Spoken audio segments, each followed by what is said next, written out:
Global chess board है ना, उस पर इतनी तेज़ तब्दीलियां आ रही हैं कि उसमें ये अब यहाँ के इवेंट्स भी तेज़ होंगे। यहाँ अफोर्ड नहीं कर सकता पाकिस्तान, अब पाकिस्तान अफोर्ड ही नहीं कर सकता, चाहे भी तो अफोर्ड नहीं कर सकता कि उसको ऐसे जो है ना कछुए की तरह मामलात को हल करे, क्योंकि इवेंट्स तेज़ हो गए हैं। और आप ये देखें कि पिछले 24 घंटों को अगर हम करें तो किस कदर अहम बात है कि प्रेसिडेंट बाइडन जो हैं वो उन्होंने कल कुछ 10 मिनट की स्पीच की रात को ओवल ऑफिस से, और वो उनकी खुदा हाफिज़ की स्पीच थी, गुड बाय।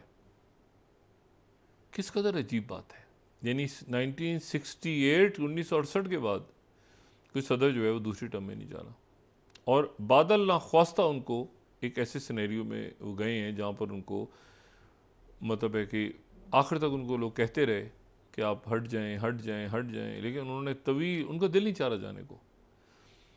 लेकिन उन्होंने बहरहाल बड़ी अच्छी कल एक स्पीच की 10 मिनट की, कैनेडी का उसमें उन्होंने कॉल दोहराया, जॉन एफ कैनेडी का जो था कि टॉर्च को दे देना चाहिए अगली जनरेशन को, और फिर उन्होंने ये भी कहा कि नई आवाज़ें आनी चाहिए, नए लोग आने चाहिए, नई बात होनी चाहिए, नए आइडियाज़ आने चाहिए, इस तरह करके उन्होंने बात की।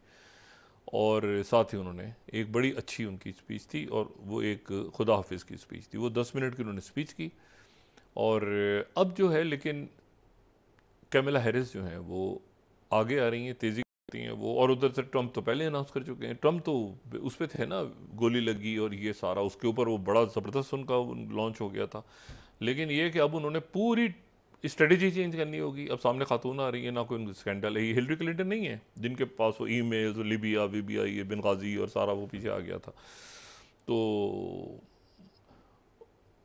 अब ये है कि ये तो उनको तो विकी लीक्स ने ज़बरदस्त कर दिया था ना, ईमेलें शीमेलें निकाल के उनकी सारी, वो तो फारिग हो गई थी उसमें। बहरहाल लोग भूल भी गए थे क्योंकि काफ़ी अर्सा हो गया था, 2010-11 की वो थी उसके बाद। लेकिन ये कि स्टिल इनका तो कोई एक्सेस बैगेज इनके पास नहीं है, कैमला हैरिस। लेकिन कैमला हैरिस जो है वो अपनी पोजीशन उन्होंने बनानी है अभी। यानी अभी तक तो वो एक नायब सदर थी ना, जो ज़्यादा बोलती नहीं थी, जो बिल्कुल बाइडन ने कह दिया तो जी, बाइडन ने कह दिया तो जी ठीक है। लेकिन अब कैमला हैरिस ने कुछ ना कुछ ऐसा करना है जहां लोगों को पता चले कि ये और इनमें और बाइडेन में कोई फ़र्क है।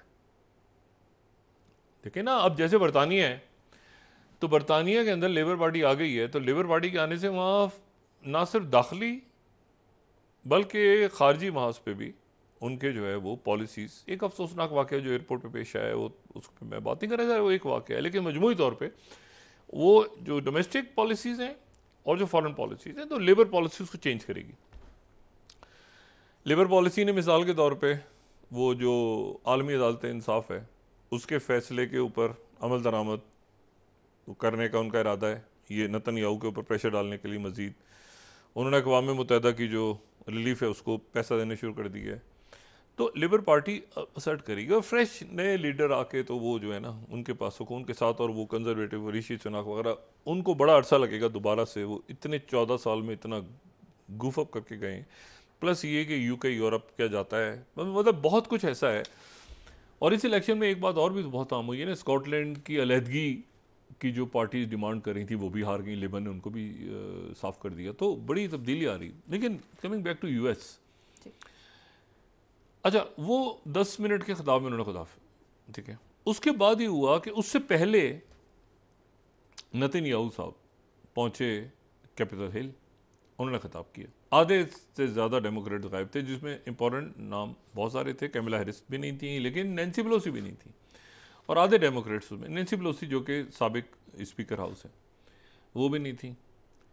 और 50 मिनट उन्होंने स्पीच की। 50 मिनट के दौरान जो है वो मेरे ख्याल से कोई 52 बार तो तालियां बजाई लोगों ने, रिपब्लिकन और बाकी जो उन्होंने तालियां बजाई, तो हर 30 सेकंड में तालियां बजती थी, फिर तालियां बजती थी, फिर तालियां बजती थी। और नेतन्याहू जो है वो इंतहाई गुस्से में थे। और एक तो ये कि नेतन्याहू को चले, लोगों को पता चला कि नेतन्याहू अमेरिका आए हुए हैं, क्योंकि इससे पहले 3 दिन नेतन्याहू जो हैं वो वाटरगेट होटल के अंदर बंद रहे, उनकी मुलाकात कुछ हुई नहीं किसी के साथ, ना किसी के साथ भी नहीं हुई। देखे ना, वो ब्लिंकन तो निकले हुए हैं, ब्लिंकन से बनती भी नहीं थी, सेक्रेटरी ब्लिंकन वहाँ निकले हुए हैं, जैक सलिवन से हुई नहीं, और कोई शख्सियत उनसे नहीं मिली। तो पहली उनकी अपीयरेंस ही पब्लिक ये कल की थी, और कल की खबर भी इसीलिए बनी क्योंकि वो बाइकआउट लोग कर गए और बाहर मुजाहरे हो रहे थे बेतहाशा, और अंदर भी डेमोक्रेट अरकान जो आए थे उन्होंने भी हाथों में पकड़ा हुआ था कि जेनोसाइड और वॉर क्रिमिनल और ये वो, और नेतन्याहू बड़े गुस्से में थे। और नेतन्याहू ने ये कहा कि ये जो है ये उन्होंने बड़ा मुबहम सा, बड़ा गोल मोल किस्म का ये इरादा जाहिर किया कि मैं जा रहा हूँ किसी माहदे की तरफ। मतलब उन्होंने कहा कि मतलब बहुत ही मुबहम सा कि गज़ा के अंदर जो है वो हम आगे जाके जो है वो वहाँ पे असला नहीं होगा, गज़ा के अंदर आगे जाके रेडिकलाइजेशन नहीं होगी, ये नहीं होगा तो इसका, और इसराइल नहीं होगा, ये भी कह दिया साथ ही। तो एक बड़ा मुबहम सी उन्होंने स्पीच की। और फिर उन्होंने कहा कि हमारी जंग तो नहीं है, ये तो अमेरिका की जंग है। और उसमें ईरान को उन्होंने हदफ बनाया और उन्होंने कहा ईरान के ख़िलाफ़ जो है वो सारे जो मुल्क हैं वो ईरान ख़ास उनका हदफ था एक मुल्क के हवाले से। और उन्होंने बड़ी फिर तारीफ़ की अमेरिका और ये और वो सारा करके। अमेरिका की तारीख़ में सबसे ज़्यादा प्रो इसराइल प्रेसिडेंट अगर कोई तारीख़ में नाम याद रखा जाएगा अभी तक तो वो रखा जाएगा जनाब बाइडेन का, जो प्रो इसराइल थे लेकिन नेतन्याहू से उनकी चूँकि दोस्ती नहीं थी। वरना तो अगर ज़रा सी नेतन्याहू से दोस्ती होती तो ये तो मामला किसी और ही रुख पे चले जाते। वो तो थोड़ी बहुत उनकी पर्सनैलिटी का क्लैश आया। सबसे ज़्यादा प्रो इसराइल प्रेसिडेंट के तौर पे बाइडेन याद रखे जाएंगे तारीख में, जिनके दौर में ये सारा कुछ हुआ। 40,000 के लगभग वहाँ पे कत्लेआम हुआ और अभी लोग अभी बहुत बीमार मरते जाएंगे, लोग बीमारियों का शिकार, डेथ्स होती जाएंगी जंगबंदी के बाद।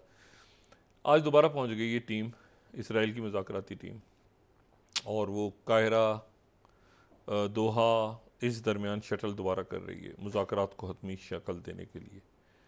और उसकी वजह, अच्छा सबसे कमाल की बात यह है कि डोनाल्ड ट्रंप का बयान क्या, इंटरव्यू दिया डोनाल्ड ट्रंप ने फॉक्स को, और फॉक्स को डोनाल्ड ट्रंप ने जो इंटरव्यू दिया है उस इंटरव्यू में डोनाल्ड ट्रंप जो हैं वो मीटिंग से पहले उन्होंने कहा है कि 7 स्लाइड में राइटर्स की कोट कर देता हूँ।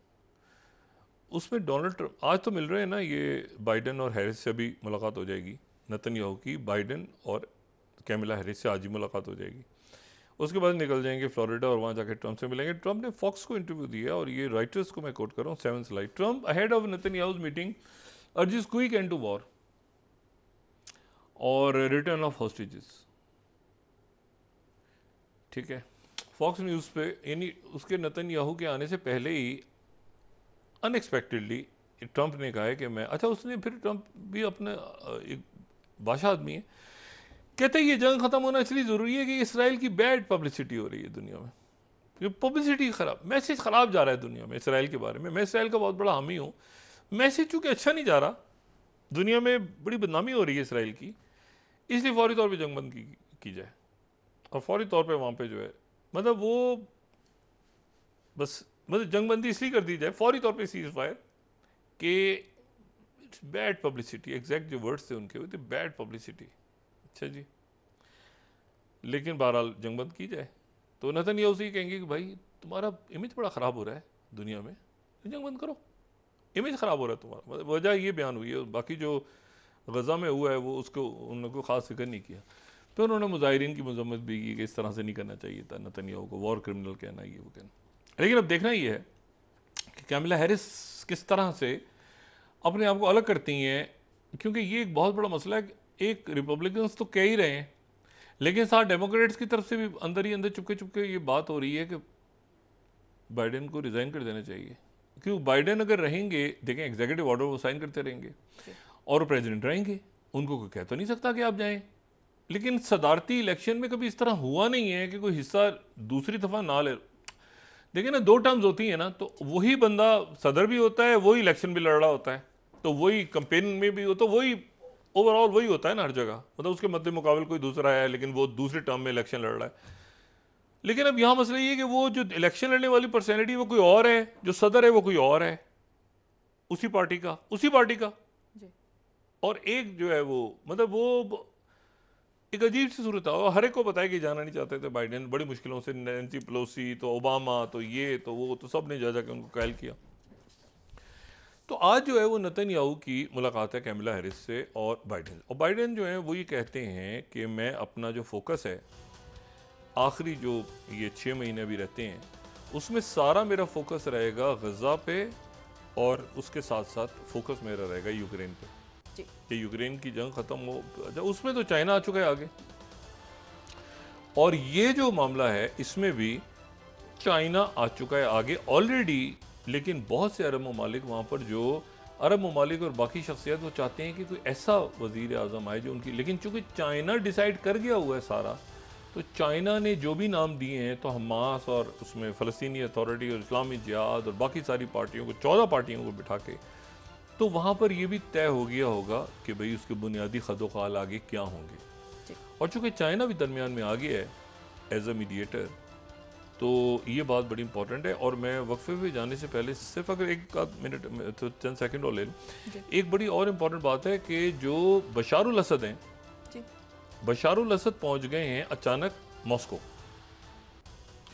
ये वो बशारुल असद हैं जो मॉस्को की वजह से अपने इक़्तिदार में रहे हैं, वरना 2011 में जब हंगामे शुरू हुए थे तो वो वहाँ मॉस्को पहुंच गए हैं और उनकी मुलाकात हुई है प्रेसिडेंट पुतिन से। और प्रेसिडेंट पुतिन से जो उनकी मुलाकात हुई है, तो उस मुलाकात में यानी अब आप ये देखें ना कि जो बशारुल असद हैं उनके ख़िलाफ़ जो है वो रशिया तो उनके साथ था, लेकिन उनके ख़िलाफ़ जो एक मुल्क था बहुत ज़्यादा ख़िलाफ़, वो टर्की था। टर्की ने तो बाकायदा, टर्की के तो एक जो फ्री सीरियन आर्मी और, लेकिन बाद में अब अर्दोगन और बशर असद की दोस्ती हो गई, तो दुनिया बड़ी, लेकिन उस दोस्ती को मीडिएट किसने करवाया 2022 में? वो करवाया रशिया ने। रशिया ने मीडिएट करवाया टर्की और सीरिया के दरमियान। तो एक खबर ये भी थी कि शायद अर्दोगन भी वहां पहुंच जाएं इस मुलाकात के लिए, लेकिन बाद में तरदीद हो गई। तो पहले खबर चल रही थी कि शायद ये भी पहुंच जाए, तो अर्दोगन और पुतिन और बशारुल असद, इन तीन की मुलाकात हो। लेकिन वो मुलाकात, फिर ये खबर आई कि ये मुलाकात होगी अगस्त में, फिर हुई कि शायद ये ना हो, क्योंकि अर्दोगन ने कहा हुआ है, प्रेसिडेंट अर्दोगन ने, कि मैं बशारुल असद को, अभी इसी महीने उन्होंने कहा था ना जब ये वापस आ रहे थे, तो इन्होंने कहा था कि मैं जो हूँ वो प्रेसिडेंट असद को टर्की, किसी भी वक्त वो टर्की का दौरा कर सकते हैं। लेकिन इम्पॉर्टेंट बात यह है कि जो रशिया है वो भी एक अमन का रोल प्ले कर रहा है सीरिया और टर्की के दरमियान। पीकेके के हवाले से इख्तलाफ, कुछ पानी के हवाले से इख्तलाफ, वो सारे छोटे छोटे इख्तलाफात ख़त्म होके, और उसके बाद टर्की और सीरिया के दरमियान, इधर चाइना ने ये सारा, सऊदी अरेबिया और ईरान और ये, और उधर वो चूँकि रशिया साथ है, बॉर्डर साथ,